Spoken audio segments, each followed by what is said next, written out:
My name is Alex Thompson, 42 years old, from Bozeman, Montana, USA. I'm not a superhero, nor an explorer. I'm just a truck driver, a volunteer, who has driven hundreds of relief missions through the most remote corners of the planet. This year, my humanitarian organization sent me to drive an old Kamaz truck from Yakutsk to Oymyakon, the coldest inhabited place on Earth, where the temperature once hit minus 71 degrees Celsius. My truck was loaded full, with boxes of antibiotics, vitamins, insulin, fever medicine for children, along with hundreds of down jackets, thick gloves, wool socks, rescue blankets, and powdered milk. The people here had lost contact with the outside world for nearly 3 weeks because of endless blizzards, children with high fevers, no medicine, elderly people shivering because they had no warm clothes. I knew this road was the road of death, Kolyma Highway, where hundreds of thousands of Gulag prisoners died while building it, their bodies buried under the permafrost. But I still accepted the mission. Because when someone is slowly dying from cold, from illness, then sitting safely at home is the truly frightening thing. The road I took ran straight through the permafrost region, eternal frozen ground, where trees only grow as high as your knee, sparse cold forest like a black and white painting, stretching forever. The landscape looked like a movie scene. My truck rolled slowly over the hard snow crust, tires crunching, wind whispering lightly through the window cracks. The sky was gray, light weak, shining down on the blinding white ground. I turned on the radio, listened to an old country song to keep my spirits up, but the sound only highlighted the loneliness. You have to reach them, Alex, I told myself. The children are waiting for medicine. The grandparents are waiting for warm clothes. Don't overthink it. On the third day, the wind began to change direction, in the middle of the afternoon. At first, it was just a slightly colder current of air, gliding across the white expanse like an invisible hand, gently stroking the hardened snow surface.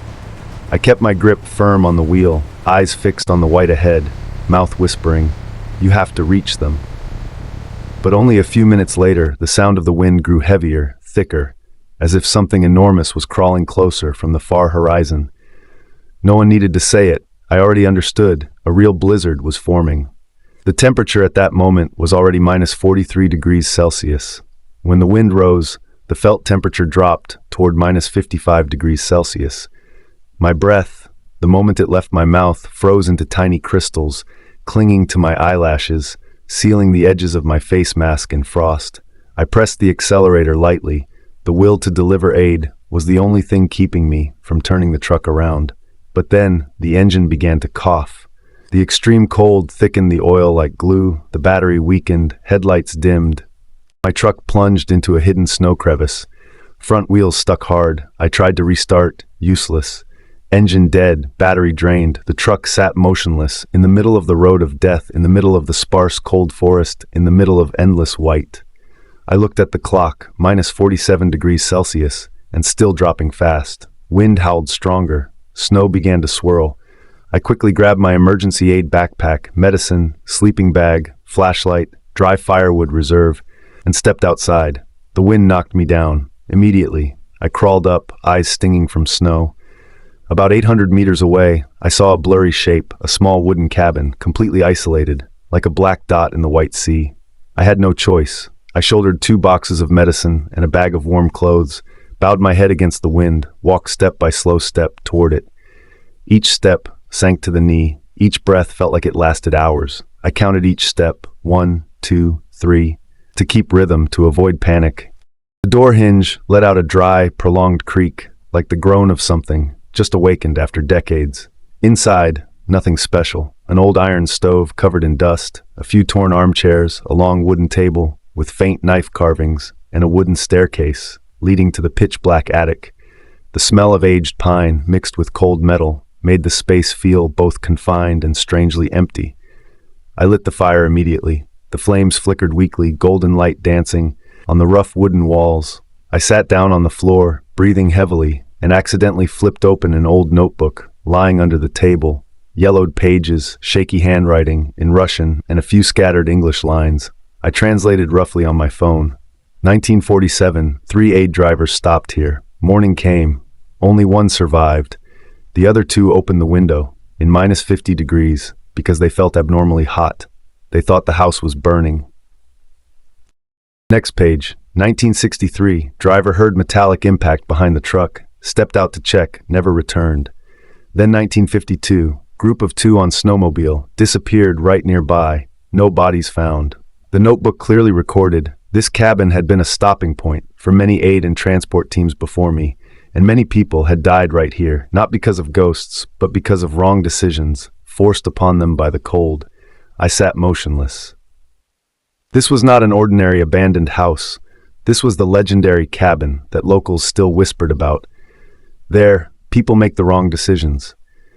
I remembered what old Sergei, the villager I met before departure, had told me in his warm, low voice, almost like telling a bedtime story to a grandchild. Beside the fire, Alex, on this snowy road, never look back.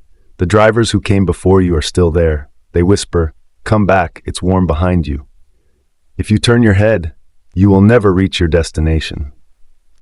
He added, never run when you get out of the vehicle. Running is when you lose your way forever. And never hurry.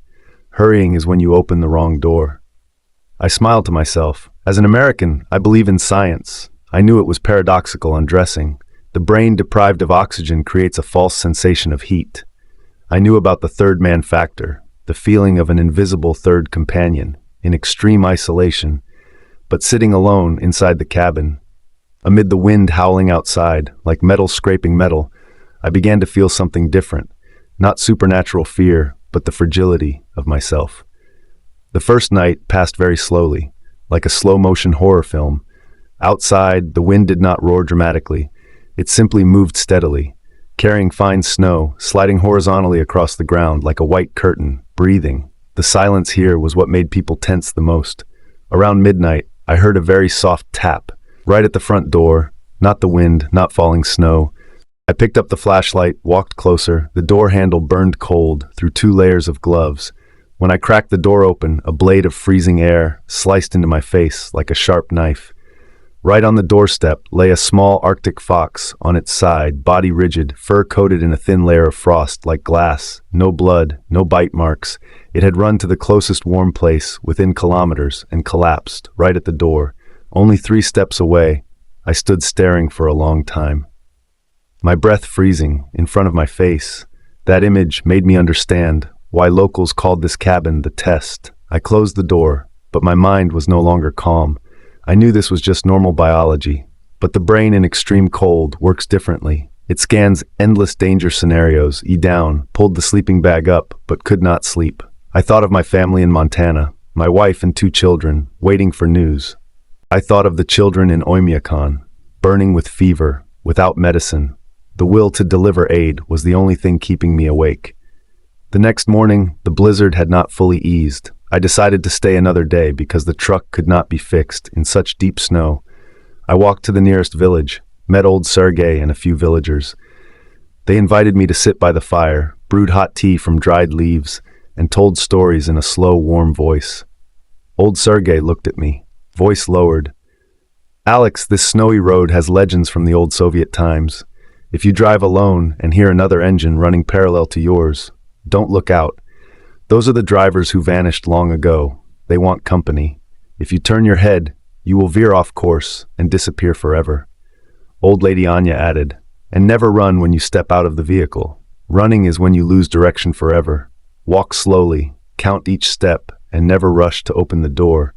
Just because you hear metal dragging on snow, that sound might be wind, cracking ice, or something your brain creates when too cold and too alone.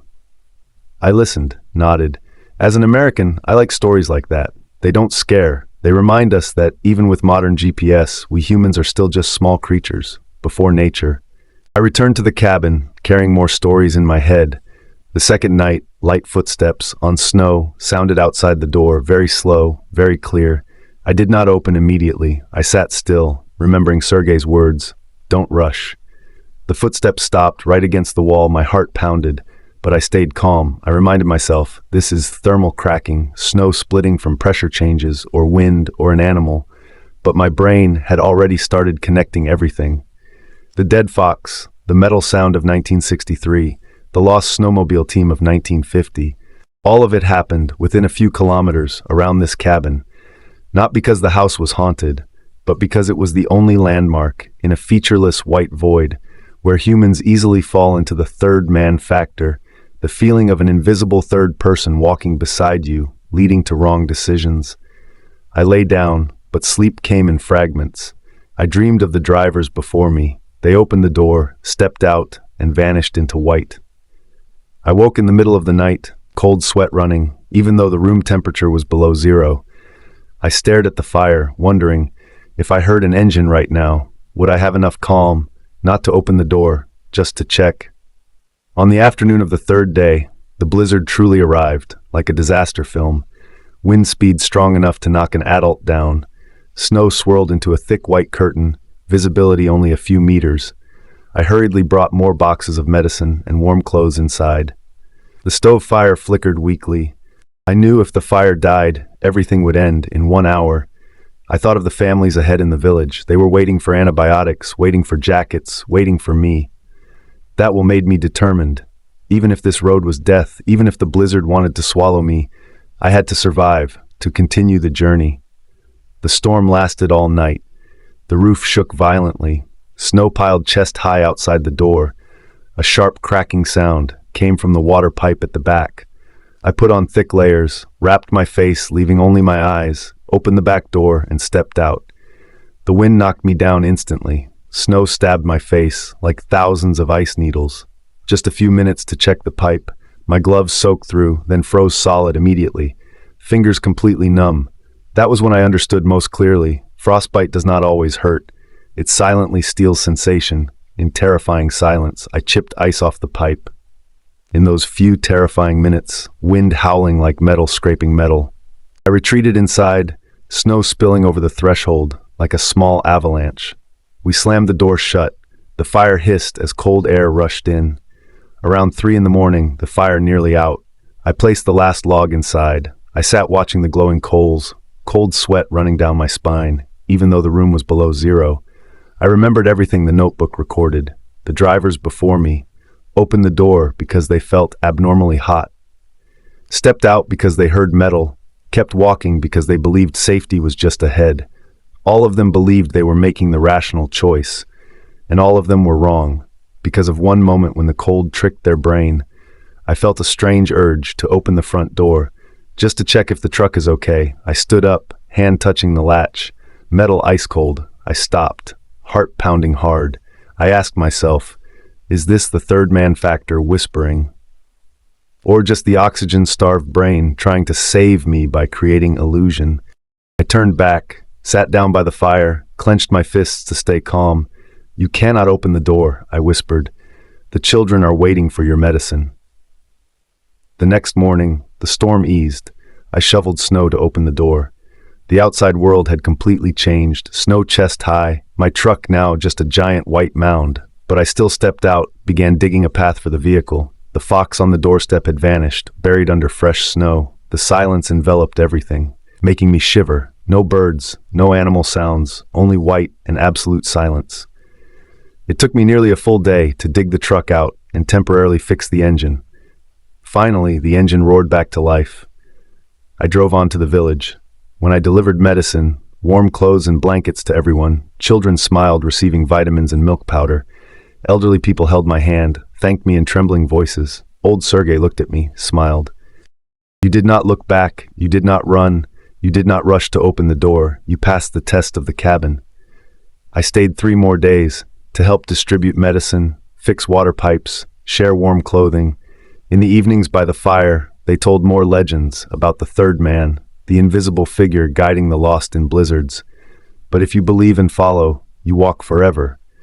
About the distant engine sound, that was the aid trucks of long ago that never arrived. I listened, took notes in my journal, and felt my heart strangely warm.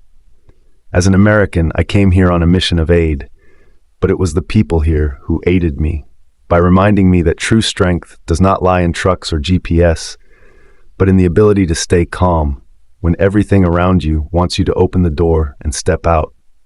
When I drove away, the storm had fully cleared. Weak sunlight shone on the snow, creating sparkling rays like diamonds. I looked at the small wooden cabin, fading in the rearview mirror. It was no longer frightening. It was just a wooden house in the white sea. But I knew, every time the wind changes direction, every time I hear strange metal sounds, every time the feeling of forgetting something returns, I will remember it. The road remains the road of death. Blizzards will return, but I will keep driving, because families are waiting for medicine, because children need warm clothes, because the will to help is stronger than fear, and because I learned the lesson from that wooden cabin. The boundary between life and death is not a great distance. It is separated only by one decision, the decision to keep the door closed, to keep the fire burning, and to stay calm when the world around you wants you to panic. I gripped the steering wheel tightly, looked straight ahead, did not look back. The wind still howled far away, but in my heart, a small flame still burned steadily, a flame no storm can ever extinguish.